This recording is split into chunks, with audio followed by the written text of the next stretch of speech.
अब डी चौक में जो मुश्किल अफराद पहुंचते हैं, बेसिकली गेम इस तरह है कि जब 10 मिनट के फासले पर कंटेनर रह जाता है तो उधर बुशरा बीबी और अली मिन गंडापुर साहब उधर इंतजार करते हैं। 2-2.5 घंटे गुजर जाते हैं। वो शायद सोच रहे होंगे कि कोई ना कोई पैगाम आएगा जिसके बाद फिर मुज़ाकरात होंगे, फिर हमें देखना है कि खान साहब की रिहाई होती है तो फिर हम खान साहब को अडयाला जेल से बाहर लाकर कौम से वो खिताब करेंगे। इस तरह के वो आपस में गुफ्तगू भी कर रहे थे, मगर जब कोई भी नहीं आता मुज़ाकरात का सिलसिला, जैसे कि वो चाहते थे कि आप समझाने की तरफ चले जाएं, मगर वो कहते हैं कि नहीं, हम उधर नहीं जा सकते।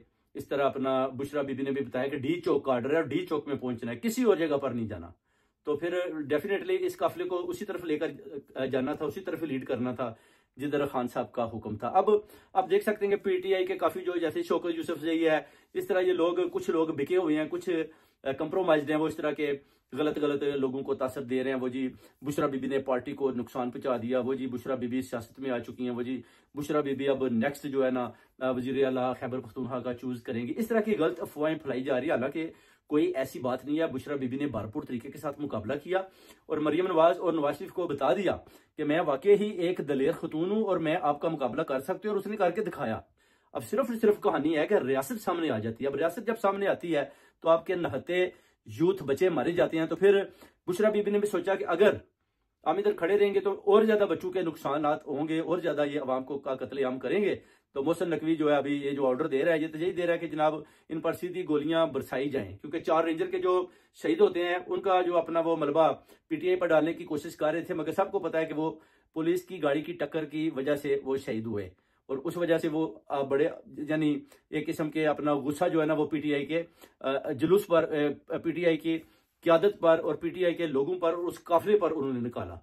इस सूरत में कि ठीक है जी, आप इन लोगों को डी चौक की तरफ आने थे। डी चौक में 300-400 आदमी पहुंच चुका था। उसके बाद फिर उन्होंने बता भी दिया कि डी चौक पे जनाब हमने कब्जा कर लिया है, अब जो कंटेनर है उसको सामने लाया जाए आस्ता आस्ता। जिस पर बुशरा बीबी ने उनको बोला जी कि आप कंटेनर को लेकर आगे बढ़ें।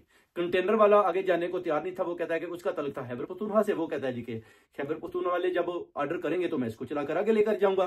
जिस पर बुशरा बीबी ने बोला जी कि आप इसको चलाएं, नहीं तो हम अपने किसी ड्राइवर से कंटेनर को चलाकर ले जाएंगे। उसके बाद उसने जब कंटेनर को आगे करने की कोशिश की तो उसके बाद जो उधर अपना इन्होंने देखा कि अब ये जो बहुत बड़ा काफिला है लाखों की तादाद में, ये तो डी चौक की तरफ बैठ गया तो हुकूमत हो गई।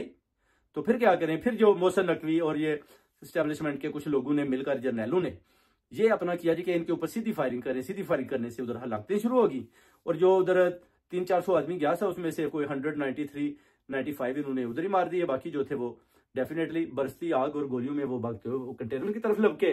जब उधर पहुंचे तो उनको पता चला कि जनाब इनमें से आधे तो उन्होंने मार दिए, आधे रह गए। तो फिर उन्होंने कंटेनर को दोबारा पीछे करना शुरू किया और बुशरा बीबी ने बड़ी जुर्रतमंदी के साथ और अली मिन गंडापुर ने मुकाबला किया।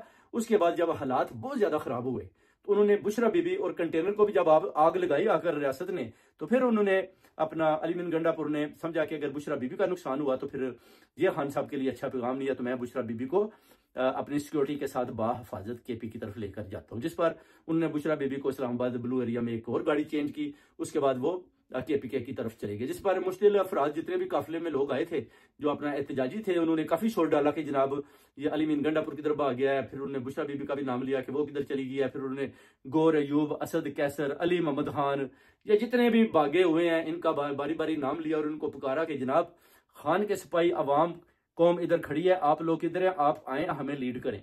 कोई भी नहीं आया। उसके बाद फिर कंटेनर को आग लगा दी उन्होंने मुश्किल होकर। जब कंटेनर को भी आग लग जाती है फिर वो जाहिर है अभी भी वो बैठे हुए हैं इधर उधर थोड़ा पीछे पीछे हटकर। वो कहते हैं कि अगर अभी भी कोई लीडर आकर हमें लीड करता है तो हम जनाब दोबारा जो है ना डी चौक की तरफ जाने को तैयार है, हम पीछे नहीं हटेंगे। तो ये मैं कहता हूं कि एक बड़ी जुर्रतमंदी का उन्होंने एक सबूत दिया है और खान साहब को पैगाम भी दिया है कि जनाब हम आपके साथ खड़े हैं, आप अपनी जो लीडरशिप है इसको भेजें। अब लीडरशिप में से कोई भी सामने आने को तैयार नहीं। आप देख लें, गौर यूब भी गायब है, असलम अकरम राजा भी गायब है, इस तरह आप अली मोहम्मद खान भी गायब है, असद कैसर भी गायब है, जितने भी हैं मुराद सईद भी गायब है, जितने भी हमाद अजहर भी गायब है, सब गायब है। तो फिर अवाम उधर वेट कितना ज्यादा कर सकती है? अब इंशाल्लाह एहतजाज तो अभी जारी है। अब खान साहब का जो नेक्स्ट मैसेज है उसका वेट कर रहे हैं। जब खान साहब नेक्स्ट लायामल देंगे तो फिर इस दोबारा इस तरह काफिले को लेकर इनको इकट्ठा करके दोबारा डी चौक की तरफ बढ़ा जाएगा और फिर देखा जाएगा कि जनाब उसके बाद इंशाल्लाह ताला हकीकी आजादी डेफिनेटली इनसे लेकर लेंगे। मंजिल करीब है, कोई इतनी बड़ी बात नहीं। जो डेंट बुशरा बीबी ने इस हुकूमत को डाल दी है, आप यकीन जाने कि यह हुकूमत डोल चुकी है। ये हुकूमत खत्म हो चुकी है। नवाज शरीफ, शहबाज शरीफ, मरियम नवाज, मोहसिन नकवी ये घबराए हुए हैं, इनको समझ नहीं आ रही कि जनाब अब करें तो क्या करें।